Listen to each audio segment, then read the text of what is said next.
বন্ধুরা, চিরসখা ধারাবাহিকের আজকের পর্বে দেখানো হয়েছে স্বতন্ত্র কমলিনীকে বলে, তুমি সারা জীবন ইচ্ছে করে নিজেকে কষ্ট দিয়েছ, তুমি সারা জীবন নিজেকে ঠকিয়েছ কমলিনী, আর ওই মানুষগুলোর সেবা করেছ। একদিন দেখবে এমন একটা সময় আসবে, ভেতরের তুমি তোমাকেই প্রশ্ন করবে, কি করেছ তুমি এই পৃথিবীর জন্য। সেদিন তুমি কোনো উত্তর দিতে পারবে না। কমলিনীর চোখ বেয়ে টপ টপ করে জল ঝরতে থাকে। স্বতন্ত্র কমলিনীর চোখের জল মুছিয়ে দেয়। স্বতন্ত্র বলে, অ্যাম সরি। কমলিনী বলে, তুমি তো ঠিক কথাই বলেছ, সরি বলার তো কিচ্ছু নেই। আর তাছাড়াও এই বয়সে এসে আমি কি আর করতে পারবো, আমাকে দেওয়ার কিছুই হবে না। স্বতন্ত্র বলে, যে কোনো বয়স থেকে মানুষ চাইলেই শুরু করতে পারে। তুমি চাইলে আবারও নতুন করে শুরু করতে পারো, এই পৃথিবীর জন্য কিছু করতে পারো, নিজের জন্য অনেক কিছু করতে পারো। কমলিনী, শুরু করার কোনো বয়স থাকে না। তুমি ফটোগ্রাফিতে অ্যাওয়ার্ড পেয়েছো, তুমি চাইলে ক্লাসটা আরও ভালো করে করতে পারো, তুমি চাইলেই নতুন করে সব কিছু শুরু করতে পারো। কমলিনী, আমরা হয়তো অতীতটা ভুলে যেতে পারি না, কিন্তু অতীত থেকে তো শিক্ষা নিতেই পারি। আমরা যেমন ভালো কিছু থেকে অভিজ্ঞতা নেই, ঠিক তেমনি অতীত থেকেও আমরা শিক্ষা নেই। কমলিনী, এতদিন তুমি বাড়ি থেকে যখন খুশি তখন বের হতে পারতে না, এখন তুমি চাইলেই বাড়ি থেকে বের হতে পারো, নিজের হয়ে লড়াই করতে পারো, নিজের জন্য প্রতিবাদ করতে পারো। কমলিনী স্বতন্ত্রের কথাগুলো বেশ মনোযোগ দিয়ে শুনতে থাকে। এরপরেই স্বতন্ত্র কমলিনীকে বলে, কথা বলতে বলতে অনেকটা সময় হয়ে গেল, আমি তোমার জন্য খাবার রেডি করি। কমলিনী বলে, না থাক, আমি করছি। স্বতন্ত্র বলে, আমি করি না। কমলিনী বলে, কেন, তোমার বাড়ি বলে? স্বতন্ত্র বলে, ঠিক তা না, আমার তো ইচ্ছে করে কাউকে সাজিয়ে গুছিয়ে খাবার খাওয়াতে। আর তাছাড়াও আমার এই জীবনে তুমি ছাড়া আর কে বা আছে বলো? তুমিই তো আছো, যাকে একটু চাইলেই নিজের মতন করে ভালোবাসতে পারি, যাকে চাইলেই নিজের মতন করে সাজিয়ে গুছিয়ে খাবার খাওয়াতে পারি। তুমিই তো সেই, যাকে রং বেরঙের জামা কাপড় পরাতে পারি। কমলিনী, আমি তোমাকে সারা পৃথিবীর সামনে উপস্থাপন করতে চাই, তুমি আমার জীবনে তেমনই একজন মানুষ। স্বতন্ত্রের কথা শুনে কমলিনীর মন ভরে যায়। স্বতন্ত্র যায় খাবার রেডি করতে, আর কমলিনী জানালার সামনে দাঁড়িয়ে আপন মনে গান গাইতে থাকে, কেন মেঘ আসে হৃদয় আকাশে। গানটা গাওয়া শেষ হলেই স্বতন্ত্র এসে বলে, ওয়ান্ডারফুল, দারুণ গান গেয়েছ। কমলিনী বলে, কেন যে হঠাৎ গানটা গেয়ে উঠলাম, ভেতর থেকেই গানটা চলে এলো জানো তো। স্বতন্ত্র বলে, খুব ভালো করেছো, এবার এসে তো। এই বলে স্বতন্ত্র কমলিনীকে বুড়ি বলে ডাকে। কমলিনী বলে, তুমি আমাকে বুড়ি বলে ডাকছো? স্বতন্ত্র বলে, হ্যাঁ, আমার যা খুশি আমি তাই বলে ডাকবো, দয়া করে এই অধিকারটুকু আমার থেকে কেড়ে নিও না। আমার ইচ্ছে হলে আমি তোমাকে কমলিনী বলবো, ইচ্ছে হলে বৌঠান বলবো, আবার কখনো কখনো বুড়ি বলবো, লক্ষ্মী মেয়ে বলবো, যা মন চাই সে নামেই ডাকবো। এরপরে স্বতন্ত্র কমলিনীকে চেয়ারে বসিয়ে দেয়। স্বতন্ত্র কমলিনীর সামনে কেক রেখেছে। কেকের দিকে তাকিয়ে কমলিনী বলে, জানো, ছোটবেলা থেকেই আমি কেক খেতে বড্ড পছন্দ করতাম। বাড়িতে যখন ডিম ছাড়া কেক আসতো আমার সেগুলো খেতে ভালো লাগতো না। স্বতন্ত্র বলে, আমি জানি তো তুমি কেক খেতে পছন্দ করতে, কিন্তু খেতে পারতে না। আর সেজন্যই তো বাড়িতে জন্মদিনের নতুন নিয়ম শুরু করেছিলাম, প্রদীপ জ্বালিয়ে পায়েস খাইয়ে, বেশ বাঙালি আনাই। কমলিনী বলে, আমি বুঝতে পারতাম জানো, তুমি যা সব কিছু করতে আমার কথা ভেবেই। এরপরে স্বতন্ত্র বলে, অনেকটা দেরি হয়ে যাচ্ছে, এবার খেতে হবে। স্বতন্ত্র নিজের হাতে কমলিনীকে কেক খাইয়ে দেয় পরম স্নেহে।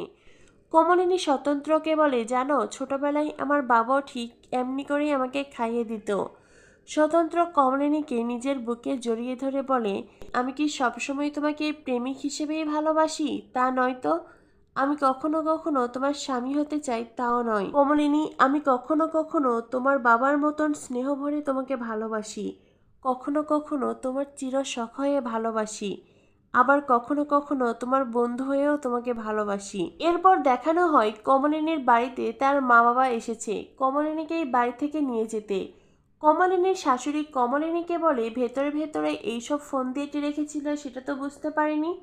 কমলিনী বলে, এখানে ফন্দি করার তো কিচ্ছু নেই, আমার ইচ্ছে করলে আমি বহু বছর আগেই এই বাড়ি থেকে যেতে পারতাম, কিন্তু আমি সেটা করিনি।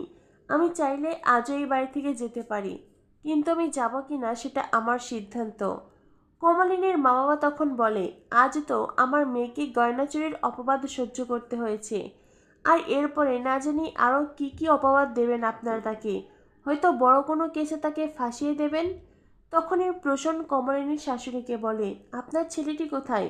সে কি আপনাদের কোনো দায়িত্ব নিচ্ছে না, নাকি সে আপনার দায়িত্ব ঝেড়ে ফেলেছে? এতদিন তো পরের ছেলের ওপরেই নিজের সব দায় দায়িত্ব দিয়েছেন, এবার অন্তত নিজের ছেলের ওপর সেই দায় দায়িত্ব দিন, নাকি এখনও পরের ছেলের ওপরেই সব দেওয়ার ইচ্ছে আছে? পূর্জি তখন কমলিনীকে বলে, বৌদি ভাই, তুমি এই বাড়ি ছেড়ে কেন যাবে? এটা তো তোমার বাড়ি। কমলিনীর মা বলে, না করছি, তুমি আর আমার মেয়েকে বাধা দিও না, ওকে যেতে দাও। আমাদের যতটুকু যা আছে তা দিয়ে আমাদের ঠিক চলে যাবে। তখনই বর্ষা বলে, যতটুকু যা আছে কেন বলছো দিদা? তোমাদের তো বেশ ভালোই আছে। আর তোমাদের না থাকলেও আমার শাশুড়ি মার তো অনেক কিছুই আছে, তা না হলে এত বছর কি করে চললো বলুন তো? তখনই কমলিনীর মা বর্ষাকে ধমক দেয়। বুবলাই বলে, দিদান, তুমি আমার বউয়ের সাথে এইভাবে কথা বলবে না। কমলিনীর মা বলে, তুই চুপ কর, নিজের বউয়ের হয়ে কথা বলতে এসেছিস, আর তোর মা, তোর মায়ের কথা তো একবারও ভাবিস না? তোর মতন ছেলের সাথে না আমি কোনো কথা বলতেই চাই না। লিটিল কমলিনীর শাশুড়িকে বলে, কাকিমার সাথে যেটা করা হয়েছে তারপরে তার এই বাড়িতে থাকতে ইচ্ছে নাই হতে পারে, এটাই স্বাভাবিক। কিন্তু যারা কাকিমাকে এতটা অপমান করলো তারা কোথায়? তারা নিশ্চয়ই এই বাড়িতে থাকতে চাইছে, তাদেরকে ওই বাড়িতে থাকতে দেওয়া হবে না। তখনই কমলিনীর শাশুড়ি বলে, এই তুই চুপ কর তো, সবসময় কেন খুঁচিয়ে খুঁচিয়ে কথা বলিস? হ্যাঁ, তুই কি ভেবেছিস ওদের কোনো কাজ নেই? ওরা কি সবসময় এখানেই বসে থাকবে? মেয়েটা এক কাপড়ে বেরিয়ে এসেছিল, তাই তো চন্দ্র গেছে ওকে নিয়ে জামা কাপড় কিনে দিতে। কথাটা শুনে উপস্থিত সবার চোখ বড় বড় হয়ে যায়। প্রসন্ন বলে, এই তো আপনার ছেলে বলছিল ওই মেয়েটির সাথে নাকি আপনার ছেলের কোনো সম্পর্কই নেই, তো এখন তার দায় দায়িত্ব আপনার ছেলে কেন নিচ্ছে? আর যেখানে এখনো তার বড় বউ আছে, এখনো তো আইনতভাবে বিচ্ছেদ হয়নি। তবে কমলিনীর শাশুড়ির মুখে আর কোনো কথা নেই। কমলিনীর বৌদি কমলিনীর শাশুড়িকে বলে, মাসিমা, তো গয়নাটা আর কি হয়েছিল সেটা বলুন তো। কমলিনীর শাশুড়ি বলে, কি আর হবে, তোমার ননদের ঘরের আলমারি থেকেই তো এটা পাওয়া গেছে। কুর্চি বলে, চুপ করো মা, চুপ করো, এই কথাগুলো বলে আর নিজেকে ছোট করো না। যেই মানুষটা সারা জীবন তোমাকে আগলে রাখলো, তোমাকে দেখে শুনে রাখলো, আজ এই বয়সে এসে তাকেই চোর অপবাদ দিচ্ছ? তোমার বিবেকে কি বাঁধছে না? কুর্চির কথা শুনে কমলিনীর শাশুড়ি চুপ হয়ে যায়। বাবিল সবাইকে জানিয়ে দেয়, আমি আমার মাকে কোথাও যেতে দেব না। হ্যাঁ, আমার মা যদি এই বাড়িতে থাকতে না চায়, তো যার বাড়ি তাকে ফিরিয়ে দিয়ে আমি আমার মাকে নিয়ে বাড়ি থেকে চলে যাব। প্রয়োজন পড়লে বাড়ি ভাড়া করে থাকবো। তবে হ্যাঁ, তার আগে এই বাড়িটা ফাঁকাও করব। বাবিলের কথা শুনে সবাই বেশ খুশি হয়। কমলিনী সবার উদ্দেশ্যে বলে, নতুন ঠাকুরপো শুধু যে আমাকে বাড়িটা দান করেছে তা নয়, উনি দান করেছেন যাতে আমি মাথা উঁচু করে বাঁচতে পারি, আমি যাতে নিজের হয়ে লড়াই করতে পারি। এখন যদি আমি এই বাড়ি ছেড়ে চলে যাই তো 10 ভূতে লুটে পুঁতে খাবে, যেটা আমি কখনোই হতে দেব না। তাই আমি সিদ্ধান্ত নিয়েছি, ডিভোর্সের পরে আমি আমার ছেলে মেয়েকে নিয়ে ওপরতলায় থাকবো, আর মা থাকুক তার ছেলে আর ছেলের বউকে নিয়ে নিচতলায়।